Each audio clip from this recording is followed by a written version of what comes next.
Assalamualaikum warahmatullahi wabarakatuh. Nama saya Rizda Reno Aji Puspa Utami, NIM 193111028. Di sini saya akan membahas tentang Pancasila dalam perspektif Islam. Sebelum kita membahas lebih dalam lagi, maka kita harus mengerti apa itu Pancasila sendiri. Pancasila adalah ideologi bangsa Indonesia atau pedoman untuk berbangsa dan bernegara untuk masyarakat Indonesia. Dan sila pertama yang kita bahas adalah ketuhanan yang Maha Esa. Bangsa Indonesia itu menyadari dan percaya kepada Tuhan yang Maha Esa. Ya, dan ini selaras dengan perspektif Islam. Dalam Quran Surat Al-Baqarah ayat 256, yang artinya tidak ada paksaan untuk memasuki agama Islam, sesungguhnya telah jelas jalan yang benar dan jalan yang sesat. Karena itu, barang siapa yang ingkar kepada Tauhid dan beriman kepada Allah, maka sesungguhnya ia telah berpegang kepada bubul tali yang amat kuat yang tidak akan putus. Dan Allah Maha mendengar dan lagi Maha mengetahui. Ini penjelasannya dalam Tafsir Ibnu Katsir. Allah berfirman, tidak ada paksaan untuk memasuki agama. Maksudnya di sini yaitu janganlah kalian memaksa seseorang untuk memasuki agama Islam. Bahwa ini surat Al-Baqarah ini sudah jelas bahwa Allah tidak memaksa seseorang untuk memasuki agama Islam. Tetapi barang siapa yang diberi petunjuk oleh Allah dan dilampangkan dadanya serta diberikan cahaya bagi hati nuraninya, maka ia akan memeluknya. Dan barang siapa dibutakan hatinya oleh Allah, dikunci pendengarannya dan pandangannya, maka tidak ada manfaat baginya paksaan dan tekanan untuk memeluk agama Islam. Nah, di sini artinya bahwa Islam itu sendiri tidak mewajibkan untuk memasuki agama Islam.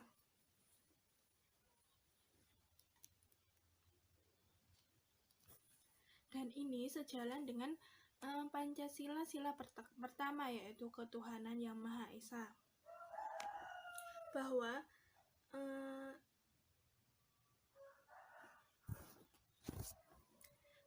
tidak ada lagi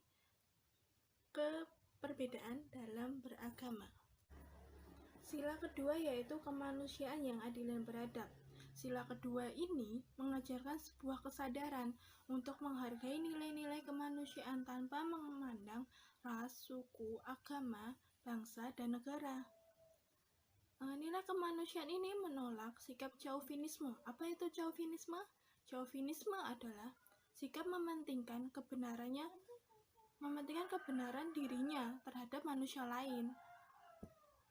Dan ini sangat bertentangan dengan sila kemanusiaan yang adil dan beradab. Sila kemanusiaan yang adil dan beradab itu sendiri merupakan penjelmaan dari hablum minallah dan hablum minanas dalam ideologi Pancasila. Dan sila ini sesuai dengan Quran Surat An-Nisa ayat 135 yang artinya, wahai orang-orang yang beriman, dan ini sesuai dengan Quran Surat An-Nisa ayat 135 yang artinya, wahai orang-orang yang beriman, jadilah kamu orang yang benar-benar penegak keadilan, menjadi saksi karena Allah, biarpun terhadap dirimu sendiri, atau bapak ibumu, atau kaum kerabatmu. Jika ia kaya ataupun miskin, maka Allah lebih tahu kemaslahatannya. Maka janganlah kamu mengikuti hawa nafsu karena ingin menyimpang dari kebenaran. Dan jika kamu memutarbalikkan kata-kata atau enggan dan enggan menjadi saksi, maka sesungguhnya Allah adalah Maha mengetahui segala apa yang kamu kerjakan. Nah, tafsir Ibnu Katsirnya yaitu Allah Subhanahu wa taala memerintahkan kepada hamba-hambanya yang mukmin agar menegakkan keadilan dan janganlah mereka bergeming dari keadilan itu barang sedikit pun, dan jangan pula mereka mundur dari menegakkan keadilan karena Allah hanya karena celaan orang-orang yang mencela. Jangan pula mereka dipengaruhi oleh sesuatu yang membuatnya berpaling dari keadilan. Hendaklah mereka saling membantu, bergotong royong, saling mendukung, dan tolong-menolong demi keadilan firman, keadilan Allah. Dan di sini kita tahu bahwa sila kedua yaitu kemanusiaan yang adil dan beradab tidak menyimpang dari ajaran agama Islam. Yang ketiga yaitu sila persatuan Indonesia. Makna persatuan Indonesia merupakan persatuan berbagai ragam suku, adat, istiadat, kebiasaan, dan itu membentuk persatuan. Dan dalam Islam sendiri sudah diatur dalam Quran surat Al-Hujurat ayat 13 yang artinya, wahai manusia, sungguh kami telah menciptakan kamu dari laki-laki dan perempuan, kemudian dan dijadikan kamu berbangsa-bangsa dan bersuku-suku agar kamu saling mengenal. Ayat tersebut menggambarkan bagaimana Tuhan menciptakan manusia dalam beragam budaya atau multikultural. Indonesia pun memiliki beragam suku. Tuhan menyadarkan kita bahwa kita hidup dengan manusia dari berbagai macam suku bangsa lainnya. Dan dalam hadis sendiri yang menjelaskan makna dari persatuan, yaitu sudah diriwayatkan dari hadis riwayat Muslim, yang artinya sesungguhnya Allah meridhoi kamu dalam 3 perkara: meridhoi kamu menyembahnya, tidak menyekutukannya dengan sesuatu apapun, kamu berpegang teguh pada tali Allah, agama Allah, dan tidak bercerai-berai. Kamu mengikhlaskan kecintaanmu terhadap orang yang diberi kekuasaan Allah atau urusanmu. Dia membencimu dalam 3 hal, yaitu cerita dari mulut ke mulut, terlalu meminta dan menyia-nyiakannya. Hadis riwayat Muslim. Nah, dengan keberagaman masyarakat yang multikultural ini menjadikan kita semakin menyadari bahwa setiap umat beragama di Indonesia harus terjalin persaudaraan, kesadaran atas kesamaan kebutuhan, kepentingan, dan tidak menjadikan kita saling menghancurkan. Sila selanjutnya yaitu sila keempat, yaitu kerakyatan yang dipimpin oleh hikmat kebijaksanaan dalam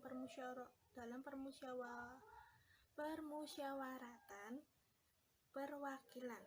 Dan ini sesuai dalam Quran surat Al-Imran ayat 159 yang artinya, maka berkat rahmat engkau Muhammad berlaku lemah lembut terhadap mereka. Sekiranya kamu bersikap keras dan berhati kasar, tentulah mereka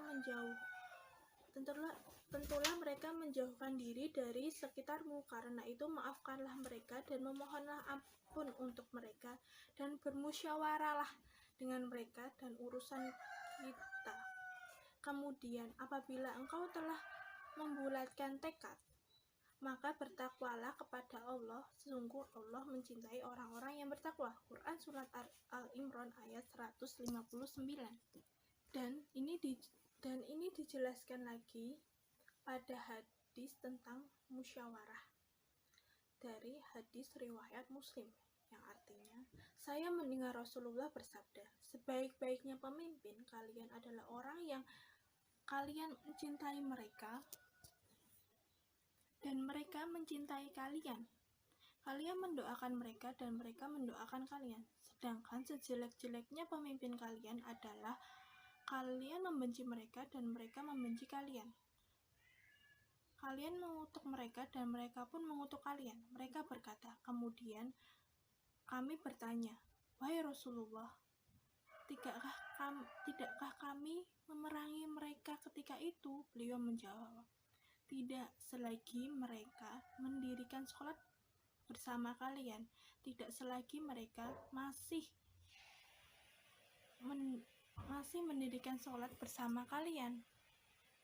Dan barang siapa dipimpin oleh seorang pemimpin, kemudian dia melihat pemimpinnya bermaksiat kepada Allah, hendaklah ia membenci dari perbuatannya, dan janganlah ia melepas dari ketaatannya kepadanya. Hadis riwayat Muslim. Nah, dari hadis dan Quran surat yang tadi, kita diminta apabila ada permasalahan, kita diminta untuk bermusyawarah dan jangan saling membenci. Nah, sila terakhir yaitu keadilan bagi seluruh rakyat Indonesia. Nah, sila kelima ini menjelaskan bahwa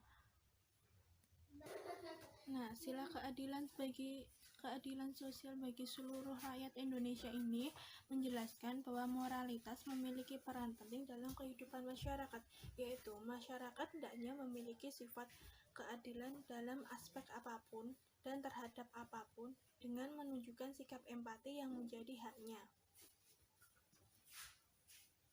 Nah, keadilan sosial berarti tidak mementingkan diri sendiri atau kepentingan diri sendiri, kelompok, tapi mementingkan kepentingan umum. Dan sila ini juga berhubungan dengan, sila keadilan sosial bagi seluruh rakyat Indonesia ini berhubungan dengan Quran Surah An-Nahl ayat 90, yang artinya, sesungguhnya Allah menyuruh kamu berlaku adil dan berbuat kebijakan, memberi kepada kaum kerabatnya, dan Allah melarang dari berbuat keji, mungkar, dan permusuhan. Dia memberi pengajaran kepada agar kamu dapat mengambil pelajaran. Nah, dari ayat di atas dijelaskan bahwa nilai ajaran keagamaan tidak hanya bersifat vertikal, bagaimana seseorang dengan Tuhannya, tapi kita harus memperbaiki pola hubungan dengan manusia lainnya, yaitu harus bersikap adil dan tidak membeda-bedakan dan juga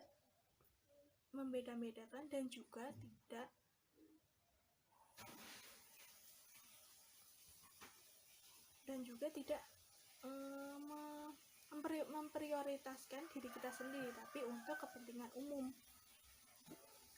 Dan ini juga dipertegas pada Quran Surat Al-Ma'idah ayat 8, yang artinya, hai orang-orang yang beriman, hendaklah kamu jadi orang-orang yang selalu menegakkan kebenaran karena Allah menjadi saksi dengan adil, dan jangan sekali-sekali kebencian terhadap suatu kaum mendorong kamu untuk berlaku tidak adil.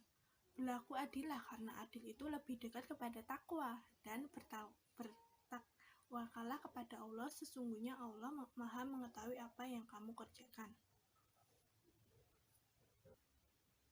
Nah, kesimpulannya dari materi kita hari ini yaitu bahwa 1.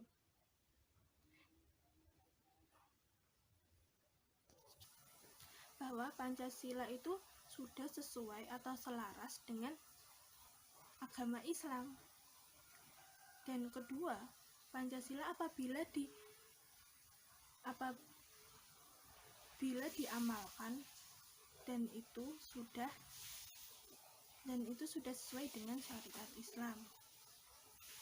Dan yang paling penting ini yaitu jangan ada seseorang atau kelompok bahwa Pancasila itu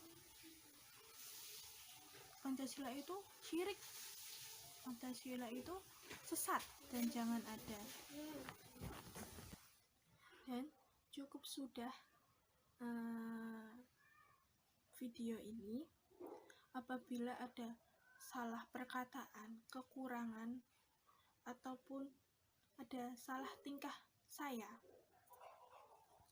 mohon maaf yang sebesar-besarnya, karena kelebihan itu datangnya dari Allah. Sekian, terima kasih. Wassalamualaikum warahmatullahi wabarakatuh. Jangan lupa like, subscribe, dan komen.